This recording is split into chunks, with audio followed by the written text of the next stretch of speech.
एक गरीब आदमी बद्दू, रात के वक्त वो कहीं बेचारा सुबह से चला था, मदीने पहुंचते उसे रात हो गई। उसने डरते हुए ना खैमा ही बाहर लगा लिया। जहां रात हुई ना, आधी रात को 1-2 बजे समझ ले पहुंचा मदीने, तो उसने बाहर ने खैमा लगा लिया। बीवी उसकी उम्मीद से थी, बच्चे की विलादत का वक्त करीब आ गया, बीमार हो गई, उसने खैमा लगाया। बीवी अंदर है, हजरत उमर फारूक गश्त पे थे रात को, साथ एक गुलाम था। हजरत उमर फारूक रज़ी अल्लाह ताला अन्हु कहने लगे वो आग जल रही है थोड़ी सी, पता करो कौन है। तो आपका गुलाम पता करने गया तो बद्दू ने डांट दिया, कहने लगे जाओ तुम्हें क्यों बताऊं। हजरत उमर खुद गए, कहने लगे मुसाफिर भाई बता तो सही। कहने लगा जी छोड़े, मैं आपको क्यों बताऊं, मैं कौन हूं, कैसे आया हूं। फरमाया खैमे के अंदर से कराहने की आवाज आती, कोई दर्द से चीख रहा है, बता हमें बात क्या है। कहने लगा जी मैं फलां बस्ती फलां इलाके का एक गरीब हूं, अमीरुल मोमिनीन उमर फारूक से मिलने आया हूं, और रात हो गई है तो यहाँ खैमा लगाया है, सुबह मैं उनसे मिल के चला जाऊंगा। तो रात को तकलीफ देना पसंद नहीं किया, तो मेरी बीवी उम्मीद से थी, अब बच्चे की विलादत का वक्त करीब है, पास कोई नहीं। हजरत उमर कहने लगे तू ठहर, मैं अभी आया।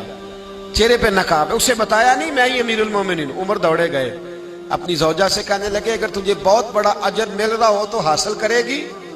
क्या करूंगी। तो कहने लगे चल फिर मेरे साथ, बहुत बड़ा अजर है। एक दोस्त के यहाँ विलादत का वक्त है, जरूरत की चीजें साथ ले लो। उस औरत ने थोड़े दाने ले लिए, घी ले लिया। हजरत उमर से कहने लगी लकड़ियां इकट्ठी कर ले।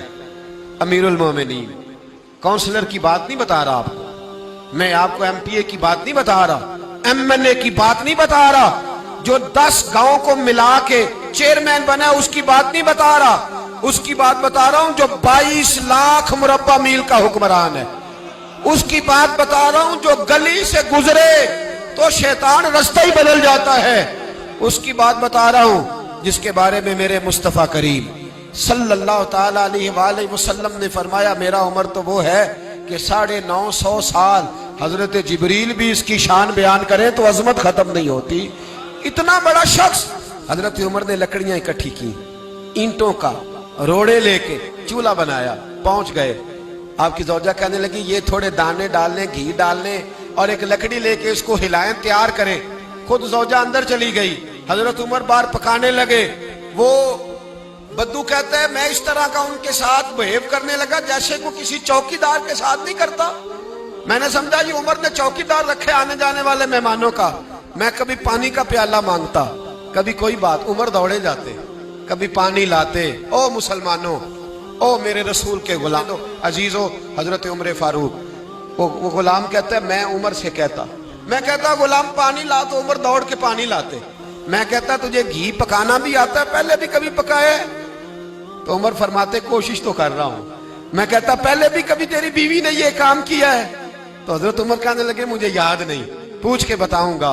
कहते हैं क्या रंग था, क्या अंदाज था, क्या मुस्तफा की तरबियत थी, क्या अंदाज हुजूर ने सिखाए गुलामों को। ये किस तरह का अमीर है कि ये हंडिया पका रहा है, फूंके मार रहा है एक गरीब के लिए, देहाती के लिए जिसे जानते भी नहीं।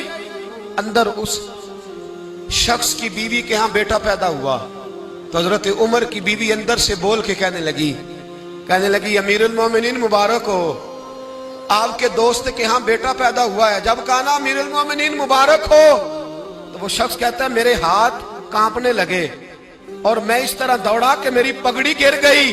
मैं दौड़ा तो उमर ने बुलाया, कहा किधर जाते हो? कहने लगा आप अमीरुल मोमिनीन हैं, आप अमीरुल मोमिनीन, आप उमर हैं। कैसर और किसरा जिसके नाम से कांपे आप वो हैं जिसे मुस्तफा ने दुआ मांग के अल्लाह से मांगा, वो वाले उमर है आप। जिसके लिए अलीउल मुर्तजा फरमाते हैं मैं रोज दुआ करता हूं, वो वाले उमर है। जिसके बारे में अबू बकर सिद्दीक ने फरमाया था कि मैं अल्लाह से कहूंगा मौला जो तेरे महबूब की उम्मत के हक में सबसे बेहतर था मैं उसे खलीफा बना के, वो वाले उमर है। उमर अमीरुल मोमिनीन की बीवी वो तो खातून अव्वल होती है, वो तो मलका होती है, और तेरी बीवी दाई बनकर एक गरीब के बच्चे के पास बैठी रही विलादत के वक्त। उमर अमीरुल मोमिनीन होके तेरी दाढ़ी सारी धुएं से भर गई, तो ड्यूटी करता रहा। तो सैयदना उमर रो पड़े और उस बद्दू को सीने से लगा के कहने लगे तुझे पता नहीं तू कहाँ आया है? اس شہر کا پتہ ہے؟ اس نے کہا حضور کہاں ہے؟ فرمایا یہ میرے نبی کا مدینہ ہے، یہ مصطفیٰ کا مدینہ ہے، یہاں امیروں کا استقبال نہیں ہوتا، یہاں غریبوں کے استقبال ہوتے۔